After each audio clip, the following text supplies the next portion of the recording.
All right, so let's get started. Good afternoon, everybody. My name is Sandy Johnston. I'm a transportation planner with the staff to the Boston Region MPO, and I manage this transit working group, which is sponsoring the coffee chat this afternoon.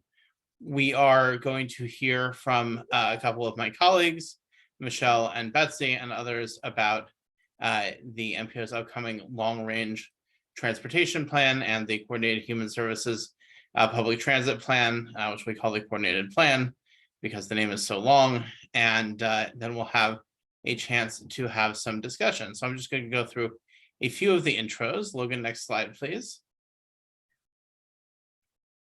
All right, you are invited to participate in our transportation planning process, regardless of your race, color, national origin, including limited English proficiency, religion, creed, gender, ancestry, ethnicity, disability, age, sex, sexual orientation, gender identity, or expression, veteran status, or background.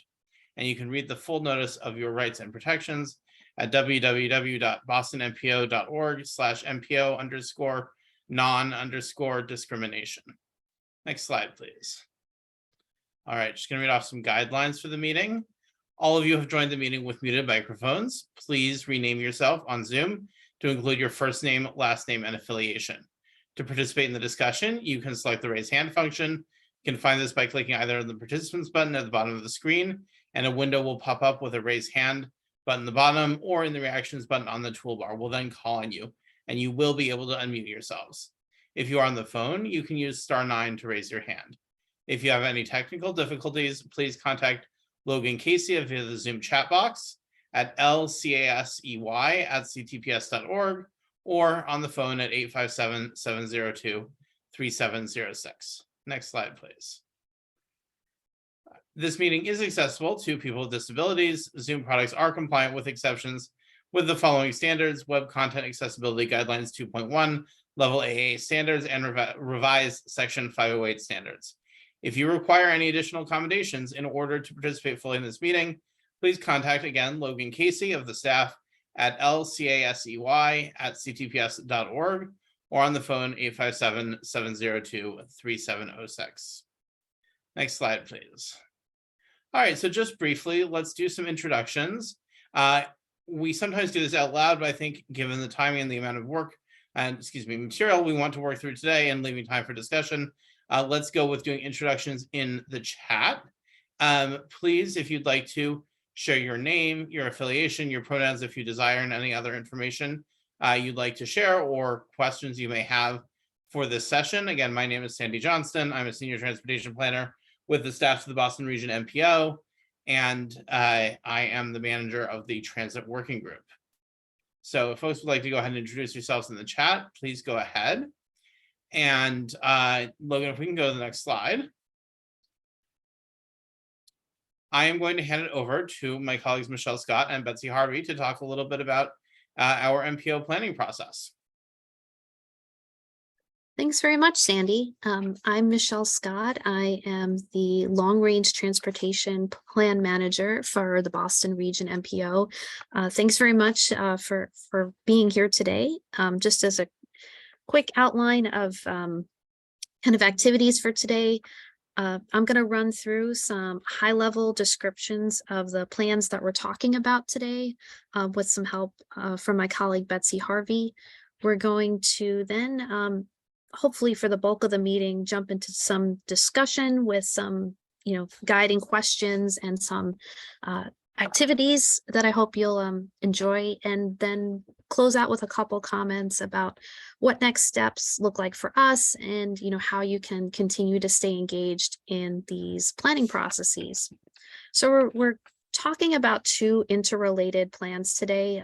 As Sandy mentioned, one of them being the long-range transportation plan, the other being the coordinated public transit human services transportation plan.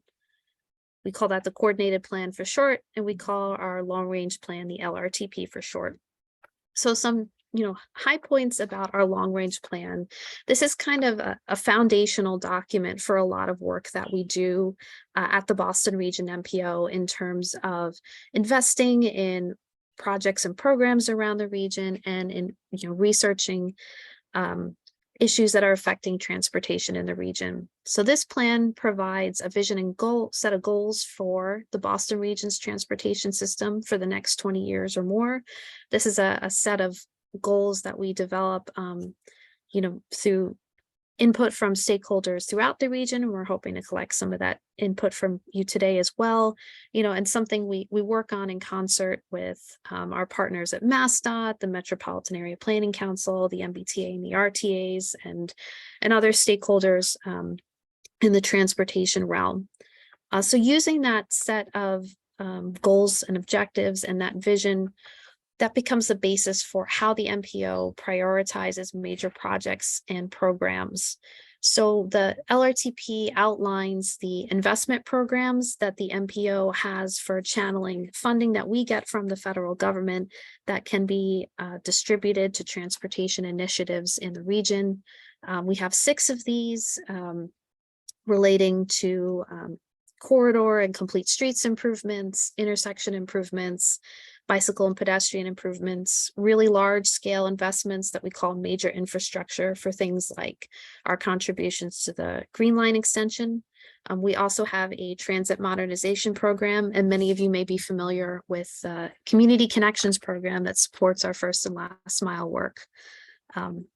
So this kind of guiding document shapes those programs and then shapes those kind of year-to-year decisions that we make through our capital program, the Transportation Improvement Program, and our study and research program, the Unified Planning Work Program. We update this long-range plan every 4 years. Our current plan is Destination 2040, which we adopted in 2019. And right now we're working towards Destination 2050, which we hope to complete in the summer of 2023. Next slide, please. So kind of the connecting plan and one that many of you may be familiar with in your work as transit providers and operators is the Coordinated Public Transit Human Services Transportation Plan. Again, this was our last version of the plan, was adopted in 2019, and we're working towards creating a new plan that'll be endorsed by the MPO at the end of or sometime next calendar year. So this program is really focused on transportation service and addressing the transportation needs of seniors and people with disabilities in our region. It captures information about the needs that folks from these communities are facing, what providers there are in the region that are currently serving seniors and people with disabilities. And then starting to talk about how we can meet those unmet needs through strategies, actions, coordination. And then overall, this provides a guiding framework that can be used for distribution of FTA 5310 funding. And Betsy, I don't know if you want to add any more context or details about this plan before we move ahead. Yeah, thanks, Michelle. Hi, everybody. I'm Betsy Harvey. I run the Transportation Equity Program, and I complete work on the coordinated plan every 4 years. And one thing I think is important to kind of note and why we're pairing these two plans together is it's really designed to support each other. We do that on purpose, do the coordinated plan in conjunction with the LRTP every 4 years, so that the needs that we hear and from during our public engagement and analysis for the coordinated plan feed directly into the needs assessment and those the decisions around the sorts of transportation investments and programs that Michelle referenced that we want to make and over the next 4 years or so. And so that relationship is very powerful and very strong and very deliberate. And so that's kind of what our focus is to make sure that your feedback and your input goes into both plans in the variety of ways that it can. Next slide, please. I guess I can talk a little bit and then hand it back to Michelle about how these plans specifically support transit. I'll just mention about the coordinated plan and that you may be familiar that it is needed to guide organizations in Europe when you apply for FTA's 5310 grant program. You've probably, if any of you have applied for that, you're probably familiar with the coordinated plan in that way. has a very specific role in making sure and identifying those needs so that you as an agency can make sure that your proposed 5310 projects are meeting needs that we've kind of identified through this public engagement process for our region. And the other thing that it does more broadly is that it documents needs of seniors, people with disabilities. And I think this group in the past has really been interested in how we can think about the plan more broadly. And that's one way perhaps to think about, to approach, how else can this plan be used as a resource for that documentation of needs and strategies and actions to address those needs. And I'll pass it over back to Michelle to talk about how the LRTP supports transit. Thanks. Betsy, could you just remind me the 5310 program, what's the name of it that goes with that? Gosh, that's what I called it for so long. I'm blanking on the proper I name. believe MassDOT refers to it as the Community Transit Grant Program. Thank you, Sandy. Yes, that's the state's name for Community Transit Grant Program. Thank you.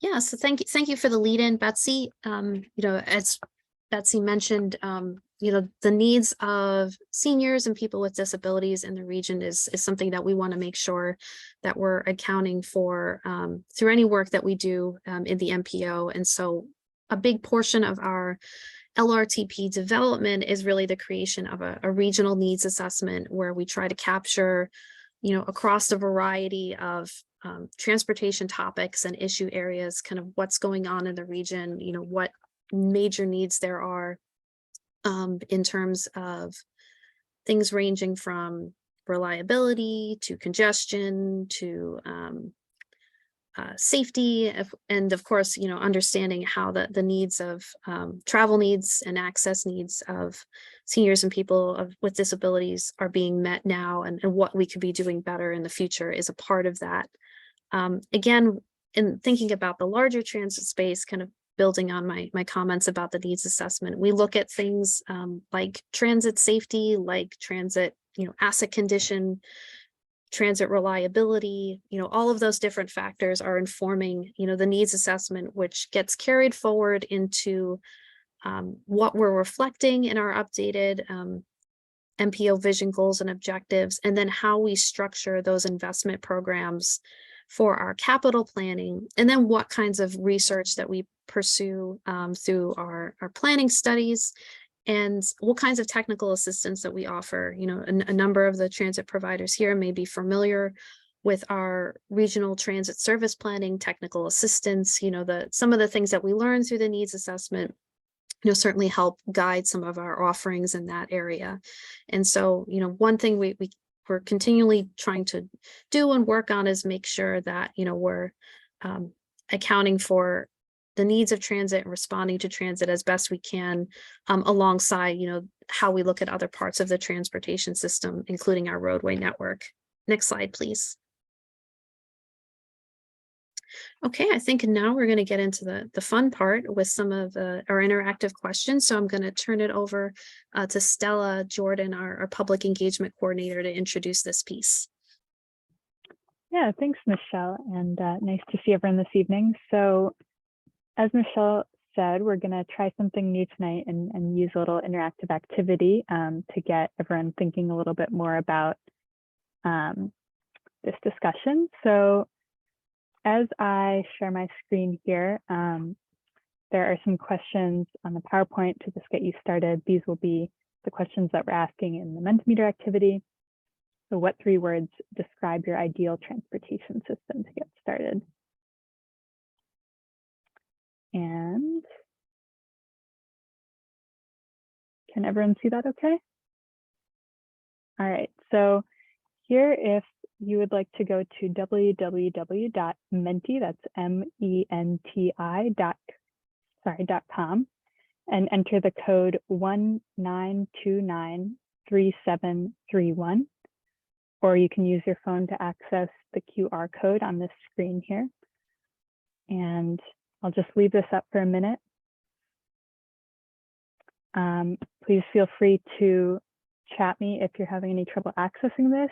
And again, also you're always welcome to just put your answers in the Zoom chat box or raise your hand and say them verbally if you're having trouble accessing this. So hoping that everyone has been able to access it again. Oh, I see Sandy dropped the link in the chat there as well. So I will go ahead and, all right, so we already have some words popping up here. So this question, your responses are displaying in a word cloud. So I'm just going to start reading off some of the things that are popping up here for what 3 words describe your ideal transportation system. We have reliable and comfortable as 2 major ones. We have frequent and affordable, predictable, multimodal, reasonable. It's a nice one. Affordable, accessible, defined and connected, sustainable and safe, interconnected. All right, so these are all really good words here. And again, feel free to drop any additional words you have in the chat if you would like, or if you prefer. It looks like we're winding down here. So I'm gonna go ahead and go to, oh, we're still having a few. So consistent, convenient. All right, so this should be a good kind of exercise to get us thinking about what we want to see in a transportation system. Moving on to our next question here, you should just be able to click next on the Mentimeter app wherever you're accessing it.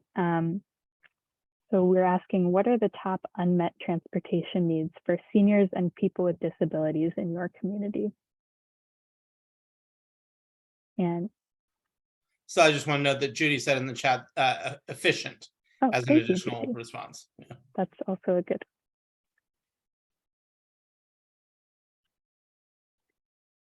We'll just wait a moment for folks to start entering things. I see sidewalks free of obstructions and snow.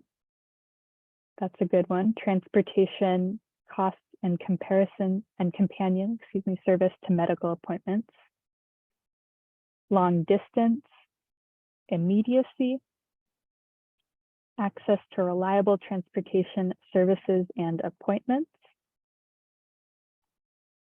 Again, please feel free to drop comments in the chat to respond to what are the top unmet transportation needs for seniors and people with disabilities in your community.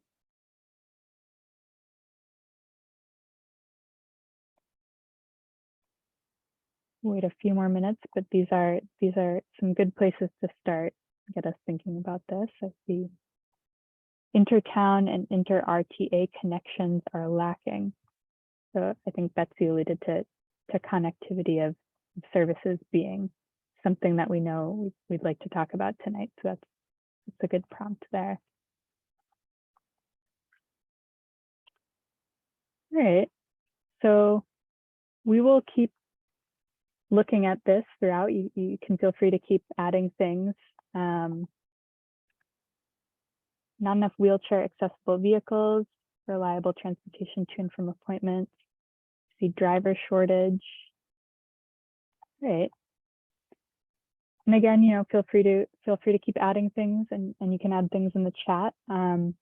But this was mainly an exercise to kind of prime us and get us thinking a little bit more about the discussion that we're gonna dive a little deeper into here in a moment. So see, evening and weekend service is non-existent. Right. Right. So I can turn it back to Logan at this point to share the main PowerPoint again.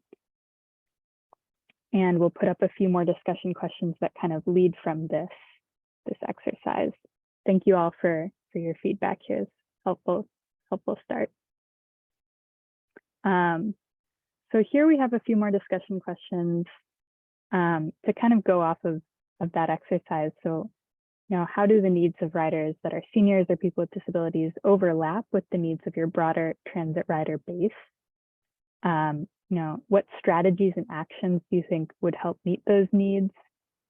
again, that is a big part of the coordinated plan, as Betsy mentioned.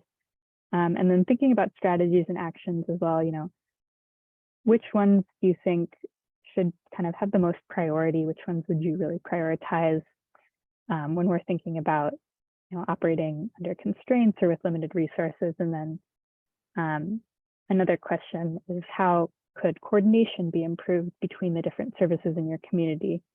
And what resources do you need to kind of support that coordination?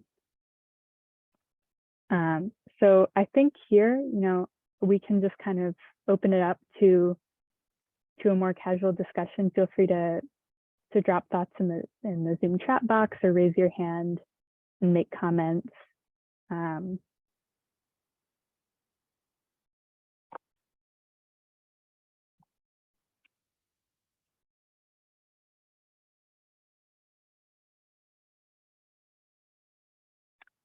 Franny, are you raising your hand? Yeah, the first question about how needs of seniors or people with disabilities overlap with the needs of the broader transit rider base. Out in the suburbs, the broader transit rider, because of the lack of local transit, tends to be train riders. And so they're different, so they don't overlap a lot. They all share the need to have full-time workday coverage, and the seniors and people with disabilities don't enjoy the same full workday coverage, but the needs, that need is in common. The people who drive are able to get to the train, other people are not easily. So I wanted to comment on that. And about strategies and actions, I'm not sure where it fits in, but another comment I sort of wanted to make is that it's unclear to me which funding programs and what's the size. And I've asked this before and heard answers, but I still don't remember really. The size of the funding program that comes through the MPO versus the rest of MassDOT's programs and versus the rest of the MPO's programs. And the reason I'm asking is because one big improvement for both people with disabilities and the general public would be the connection of north and south systems that we have through the north-south rail link. And one of the reasons I think it never gets looked at is because it's always in some other wheelhouse. Oh, it's the federal. Oh, it's wider. It's not just a local MPO. So sometimes I wonder, am I focusing all on this long-range transportation plan and all these funding programs that are out of the Boston MPO, and where does that fit into the big picture?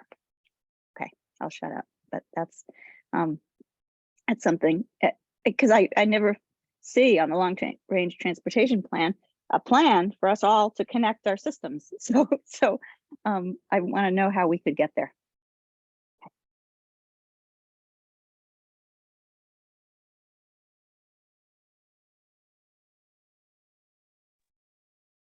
I will just jump in briefly to say that, Franny, the question of how the MPO funding fits into the broader funding landscape is something that we've been thinking about different ways to tackle for as long as I've been working here, because it's not easy to explain or unpack. I think the short answer is that the MPO is only a fraction of the overall funding that's available to the state. But going deeper than that requires a lot of crunching numbers, and eventually maybe we'll be able to produce something that explains it adequately.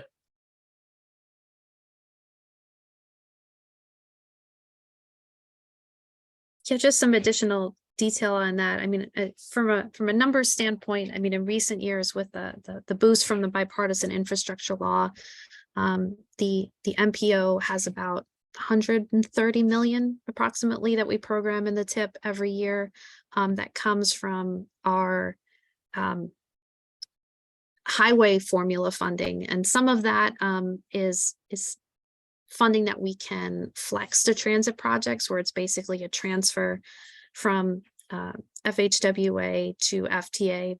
And it kind of highlights another kind of dimension of the things we're working with. We have like a certain amount, of course, but it's figuring out how to play with the rules and colors of money, basically, to try to advance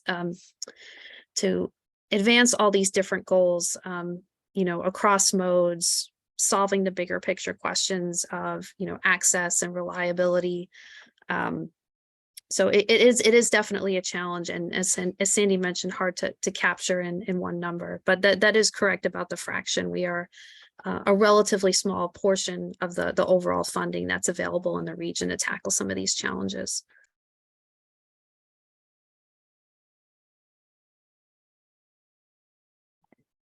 Yeah, thanks for that question, Franny, and comment in that response.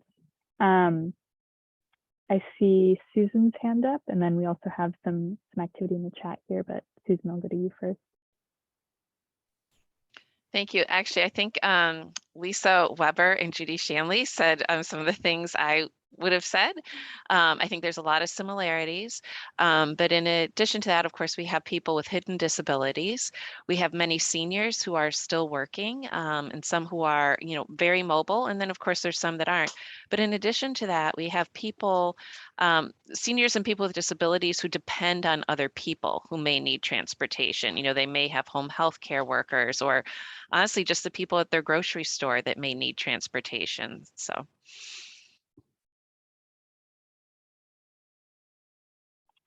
Yeah, thank you, Susan. That's a good point. Lisa, did you want to jump in? Yeah, I think the driver shortage is something that I think we're all feeling. Every transit authority, my program, ambulances, it's just everywhere. If there's a vehicle and it needs a driver, there's a driver shortage, and there's a vehicle shortage, and it's rough. I am hoping that particular issue is somewhat time limited, and as time goes on, and as you know, COVID changes, that hopefully we'll get to a point where that's something that can be addressed. Something that I think that is not going to change is how different people have different needs in different times. And by that, I mean, for example, I've been getting more and more phone calls about people who need non-emergency ambulance transportation. And there's a shortage of ambulances as well, and a shortage of ambulance drivers. But just for example, I'm also getting phone calls from people who say things like, I'm an extremely active person and normally I take the train, but I shattered my ankle. I don't know if I'm ever gonna, you know, I don't know if I'm ever gonna go back to how I used to travel before. And I live up 12 stairs and I can't use the program that's curb to curb because now I can't get down the stairs, let alone out to a vehicle. So it's, you know, and that's just an example because it you know, kind of stayed with me, and we talked about, you know, home modification and what the person might need and what their resources might be. But it's just an example of, you know, if that person called me on a Monday versus if they called me on a Friday, you know, after their accident, their needs are completely different. Or somebody who's traveling by themselves versus somebody who happens to have their 3 kids with them, their needs are totally different. So it's you know, it's more a concept of what are all the resources that are out there, what you know, what are their needs? What are the different opportunities? Is there a place to call and get all of the information? I know I refer people to Mass Ride Match all the time because that's the most comprehensive database that I know of. But in terms of, you know, just basically just that, you know, we don't necessarily get younger in life, but we do have different needs that happen at different times. And we all, you know, at any given moment, we're all, you know, a car may meet our need one day, a bike may meet our need the next day, an ambulance might meet our need the next day. It's all, you know, very person specific as opposed to anything else specific is what I'm trying to say.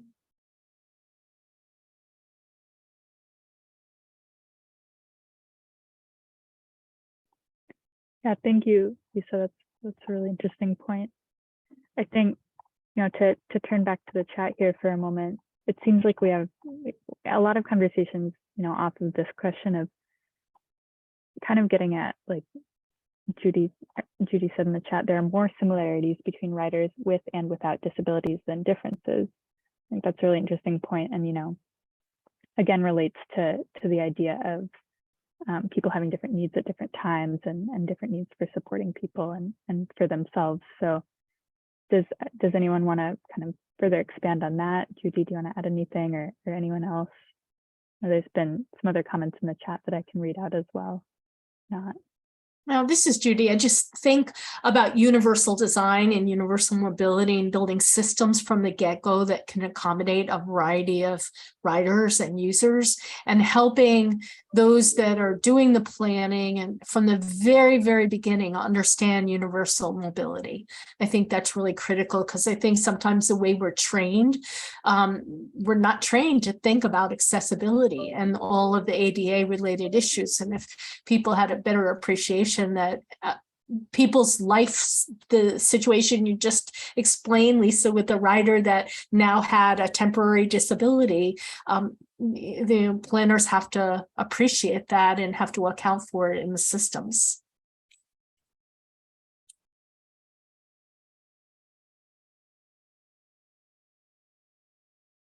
Yeah, thanks, Judy.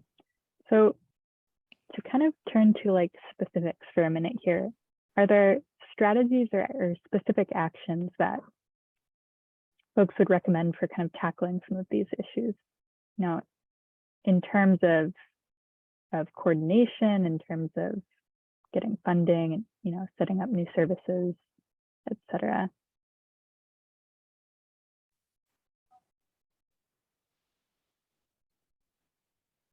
Susan, did you want to add something? So you want to ask me to... I was getting ready to raise my hand. So I really do feel like if somebody else, I can sometimes talk a lot of these. So if somebody else wants to go, they can. But I don't see any hands. So, so I think, first of all, some of the basic, transportation planning that we all do and hope to do more of is applicable, and we just need to dig even deeper. And some of that is just, one, making sure that we have the walking and biking accessible infrastructure, good bus stops, all of that kind of thing. Takes a while, but we need that to serve those needs and make sure that as many people as possible that can get around through active and alternative transportation can do it. Then allowing more of our demand responsive transportation to work better and be focused more on people that, for whatever reason, whether it's a mobility need or just a lack of other transportation options, can use those services. So that's one thing. The other thing, and this may sound a little far-fetched, and Sandy may be sick and tired of hearing me say this, but I do wonder, because I think about this a lot for our town, looking at all the transportation resources we are spending, which also includes our school-specific transportation dollars. Because in many of our communities, that's where a good majority of funding for transportation is going. And sometimes it's even for things like vans. And I wonder, especially given the driver shortage we have and how hard it can be to lure people to just these split shifts, can we even create better job opportunities for people if we did that, really think much more holistically. And plus, many of our youth need to be trained, or it'd be helpful if they were trained on using transportation services, whether they have a disability or not. Plus the staff has to get to schools as well, right? So I really do think we need to look at that. And I will leave it at that. Thank you.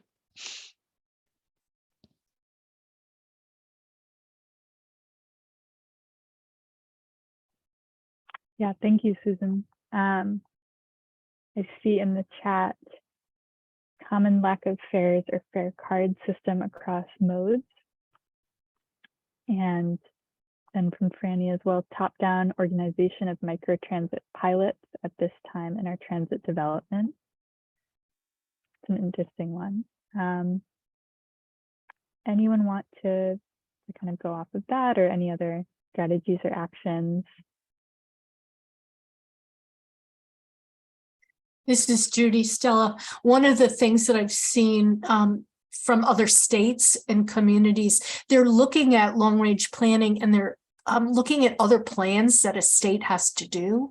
And they're trying to see where those intersections are, where there's overlaps to make the planning process across all the required plans more efficient.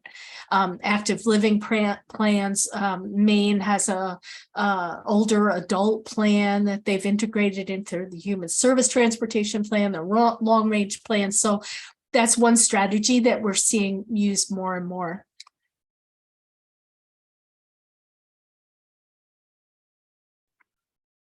Thanks, Judy, for expanding on that. I see in the chat a request for Franny to explain more of what you mean on the top-down comment. Franny, go ahead. Yeah, what I mean is I keep hearing about tests of microtransit, which is using Uber and Lyft type technology to send public vehicles around to pick people up on an immediate basis rather than calling a day or two ahead. I keep hearing about pilots here and testing it there, and I keep talking with people in fellow towns out here about trying to make a pilot work around here. And I just think it would be nice if the state would say, okay, we're gonna try this out. And so we're gonna, divide you into this many areas, and we're gonna try to, just so it doesn't have to be so haphazard. The test of this technology, which I think will help people, I mean, will answer a lot of the difficulties we have with community transportation. Maybe. So, but I just want to see it, but I don't want to have to do it so haphazardly. Does that by top down, I mean, sort of directed by overarching organizations, which is MassDOT, because you have RTAs and you have MTA, and even those levels is what I call haphazard. So, okay. And I stand to be corrected, or I'm open to being corrected, whatever the expressions. No, actually, Franny, I would say that that's been a major concern of mine, not necessarily phrasing it as top down, but just the fact that there's all this energy around microtransit, which is great. And it clearly can be a creative solution in many ways, in many places, but that every town seemingly is going for it themselves, organizing it themselves. And that's entirely understandable in a vacuum, but it does run the risk of fragmenting the transit system.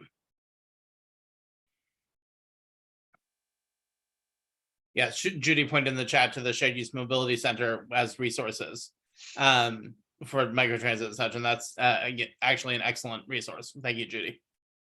Yeah.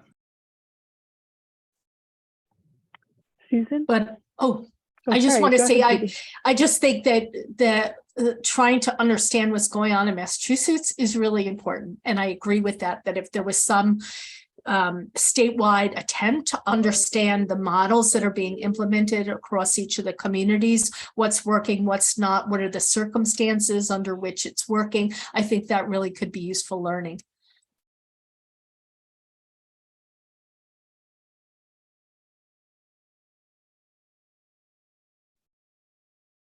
Susan, go ahead. Oh, sorry.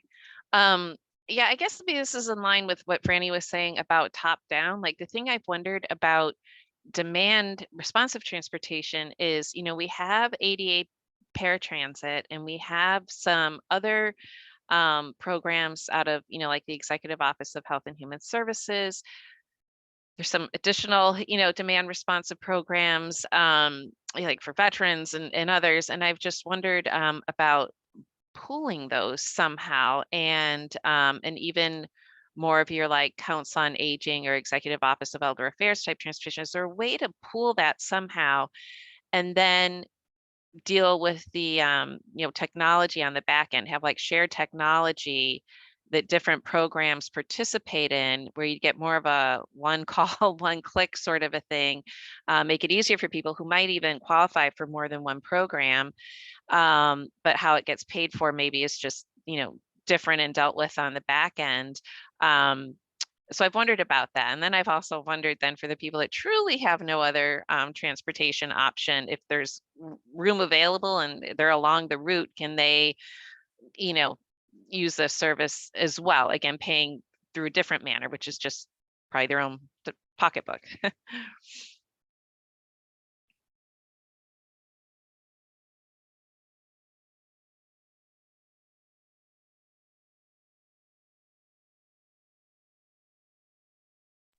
And again, just to offer one example, I think Rachel Fichtenbaum, who many of you know, shared with me, out in Franklin County, FRTA, the Franklin Regional Transit Authority, has they realized they had extra seats on some of their paratransit vehicles and some other like senior transportation vehicles, and they've turned it into a microtransit service that's open to everybody, with priority being given to those with a medical need. But it's, you know, much more advanced technology, and you can request on short notice, and it covers several of the towns in their service area.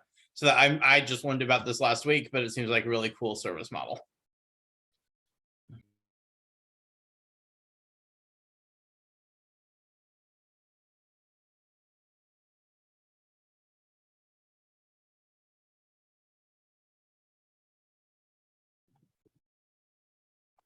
If there aren't other kind of immediate thoughts on these questions, maybe we can move on to the next slide.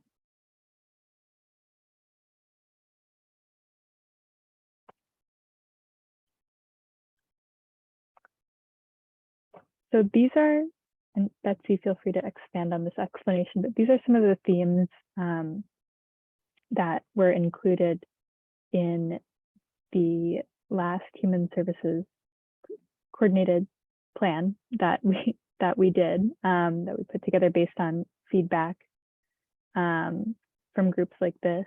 And you know, looking at these kind of buckets of needs, we have demographic, or buckets of themes that needs were based on demographic trends, infrastructure improvements, connections between modes and services. You know, are there thoughts on kind of prioritization here, or you know, other connections that can be made? And Betsy and Michelle, feel free to jump in if there's kind of specific prompts you wanna put out here. I'll just add a little bit more context. One of the most important parts of the coordinated plan is to identify topics and themes that emerge out of public engagement. And so these are things that we heard 4 years ago, around 2018, I guess, at this point. And I put a link to the 2019 coordinated plan in the chat.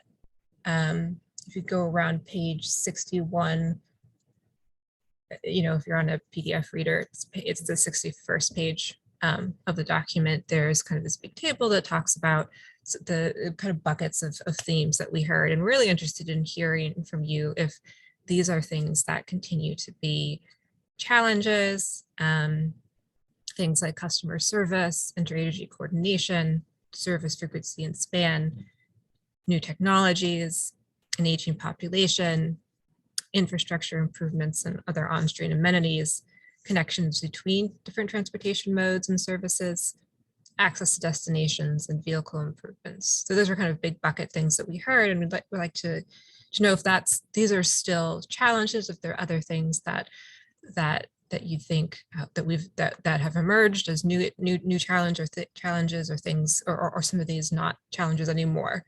Certainly, we've heard from a couple of you that driver shortages can be potentially added to this kind of list of buckets of some of the unmet transportation needs. So leave it at that, and I want to kind of hear from folks what your thoughts are today.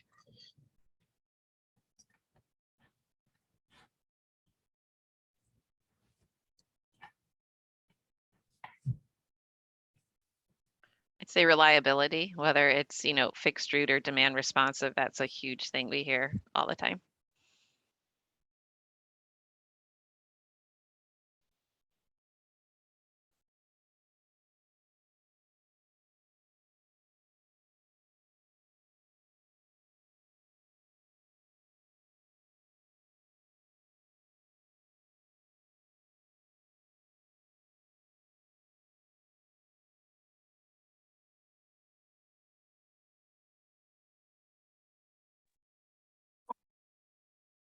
And I appreciate I know we have hit on a number of these items. But, as we're, continuing to do work, this specific to the coordinated plan, but these kind of categories fold into the long range plan as well. If there are kind of different ways we should be thinking about these things and the grouping of, issues and strategies that fall onto them, that's helpful feedback for us too.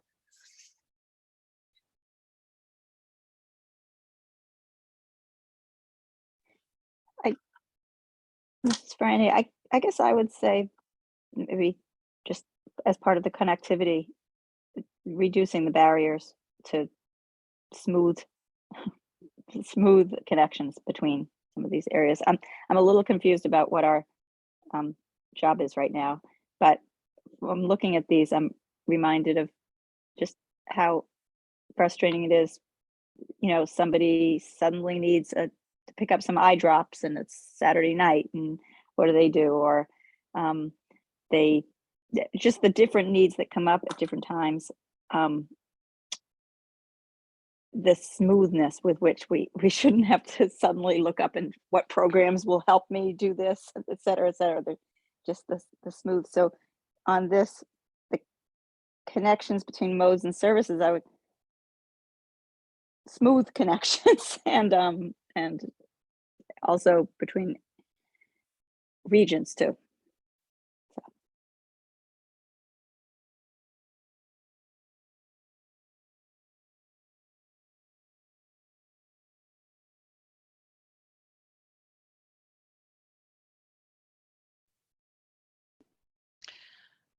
I also wonder about like reducing any redundancies, because I've wondered with, multiple programs operating separately, if perhaps, well, I guess that's under interagency coordination, but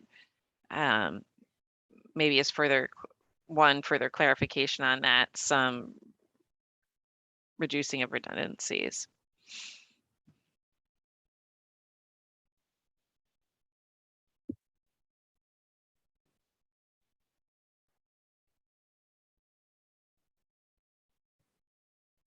I think what I've tried to get at before with these smooth connections is like forgiveness, or everybody being yes people. Yes, you're not part of this program or you have a different population, but we happen to have a free vehicle and we could take you, sort of the small town mentality in larger systems.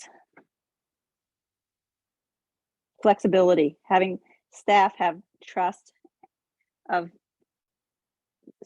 their supervisors and flexibility to be able to answer to needs without fear of breaking some rule.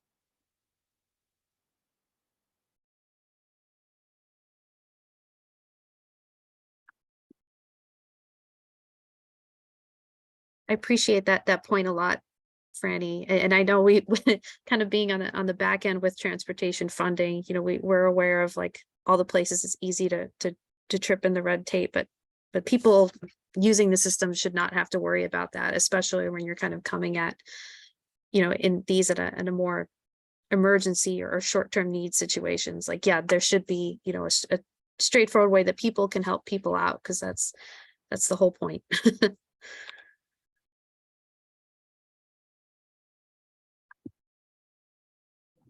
Len? Well, I hesitate to say anything because I'm not a provider. So in the past, I've just pretty much listened. But when I haven't read the plan, the coordinated plan in a while, although I was really excited about it when I did read it, and I continue to be excited about it. So one element that I thought was similar, when I read it, was that I thought there was a similarity to TNCs, or at least the capability of integrating some TNC-like factors into providing services to people. And then it would be a matter of I guess, how you would reimburse people. So because like the on-demand aspect, that's very much TNC thing. You call, and in a short amount of time, someone's there, and they price differently depending on the demand and the time. And so I think kind of along the lines of what Franny was getting at, I guess you could provide the service, and then figure out how people get compensated for it, and then how they pay for it later on, kind of like with some dental plans, like you pay for it up front, and then you get reimbursed, based on your eligibility of it, or based on whether the service, how much, whatever you got, it can be paid for by insurance. I'm just tossing these things out because, well, no one was talking for a while. That's it. Thank you. Just to kind of build off that, I know, Len, that municipalities have partnered with TNCs in the past few years to provide human services transportation. And I wonder if there's anybody here who has experience with that, or who kind of knows, speak a little bit to kind of the success of that model and where it's at these days. If not, that's okay, but I thought I'd ask. I am hoping to in the next few months. What I have right now is a slide from a PowerPoint that we did that I can direct you to. I am hoping that, I am hoping to have actually a lot more information about that. And you all will definitely be the first to know if and when I do. But conceptually, yeah, that's definitely something that gets talked about a lot, is where are the gaps, where could something like AT&T fill in some of those gaps and fill in some of those unmet needs. And really hoping to have more information for you sooner rather than later. Yeah, I would just add that we had Lisa and her colleague Vera Curran come as our guests a number of months ago for one of these coffee chats to talk about the insurance side of things. And I think it's a very promising approach, but I think adding insurance into the game a little bit may be at odds with the goal of reducing red tape and verification and bureaucracy. So definitely more to be explored there. Well, but more so, I was just thinking kind of that model.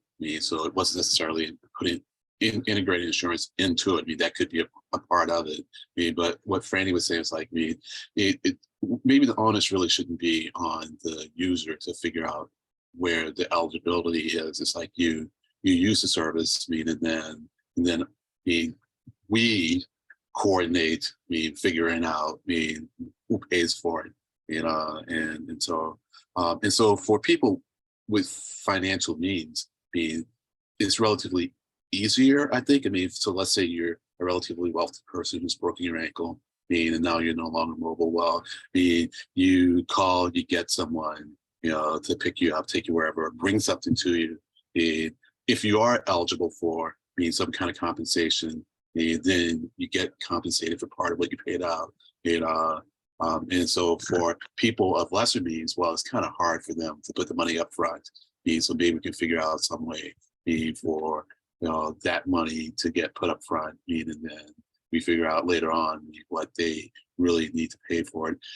So I just say that because it wasn't so much the insurance model as much as it was us figuring out how to pay for it, but the user gets the service that they need right away. That's it. Thanks.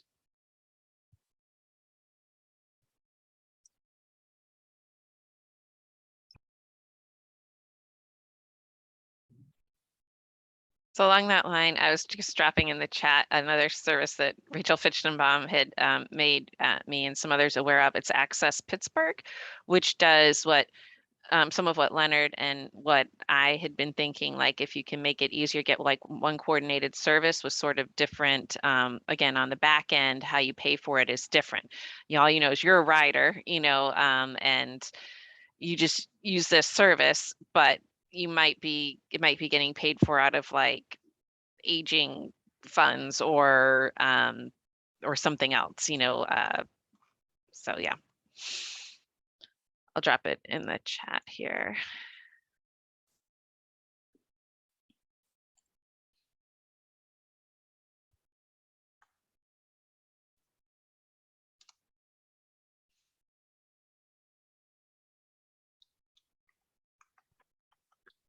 Thanks, Susan, and thank you all for the conversation tonight.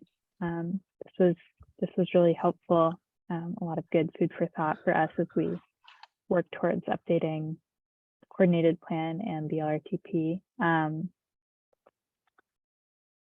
Being mindful of timing, does anyone have any last minute comments that they'd like to make before we move to closing?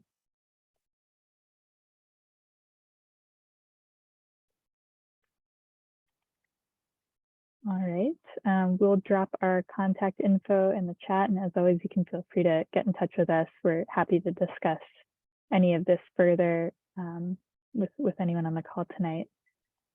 If we want to move on to the next slide, I'll hand it back to Michelle to kind of give an overview of the timeline going forward. Sure, thanks, Stella. So this slide is a table with kind of some general timeframes starting this fall, kind of going into next year, and then some, of the activities that we're working on to put these two plans together. And they have a lot of, overlapping elements, as we mentioned. We've started discussions around needs really going back at least a year ago or more, and many of you have been, participating either in transit working group events or other MPO events, and we take all of that input from all sorts of different sources and kind of bring that into our needs assessment work. And of course, highlighting today, the inclusion of general transit needs as well as the transportation needs for seniors and people with disabilities, acknowledging the many overlaps that there exist between them. Some of the other things we're working on now are refreshing that vision and goals for our long range plan, which I mentioned at the outset, as well as proposing some updates to our existing MPO investment programs to make them kind of more responsive, both to the needs that the region is facing, the demands that we're hearing from municipalities and other providers in terms of what they'd like to see in their communities for transportation, as well as new opportunities. The recently passed bipartisan infrastructure law has changed our transportation landscape in notable ways. So we're responding to that as well. Kind of moving into the spring, we on the LRTP side, we take a look at those updated investment programs and then figure out how to size them, to accommodate different transportation needs. And also are looking at projects, major scale projects over the next 10 years or so that should be reflected in our LRTP to inform those kind of year-to-year capital decisions that we're going to be making going forward. Kind of around this time frame, work on the coordinated plan is definitely going to continue with a focus on strategies and actions and engagement around those. And then kind of in the summertime, you can, look towards us working towards an adoption of the final new long range plan, Destination 2050, as well as the adoption of the new coordinated plan, which, as Betsy mentioned, is going to, be an important guiding document for FTA 5310 funding distribution in the future. Next slide, please.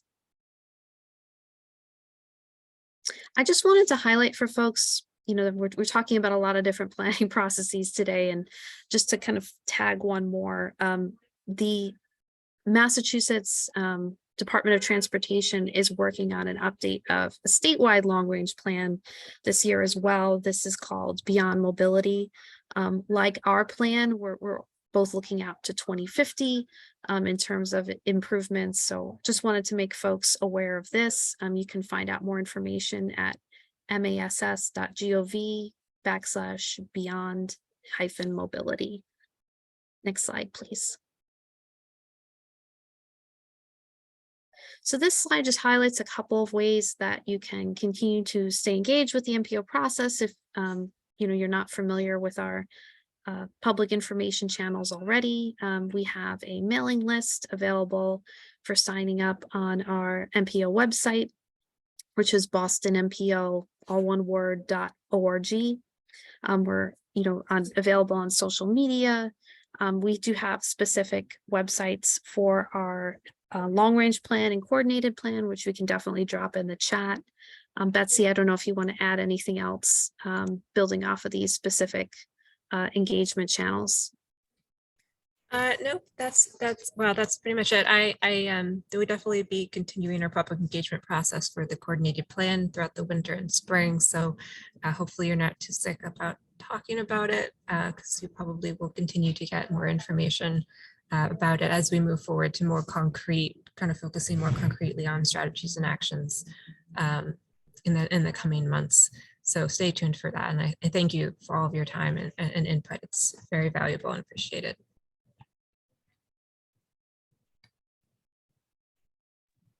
Yeah, thank you all for being here, and everyone has a great night. Bye, everybody. Thank you. All right, take care. Bye. Yeah, thank you. Bye-bye. Have a good night. Bye, thanks a lot.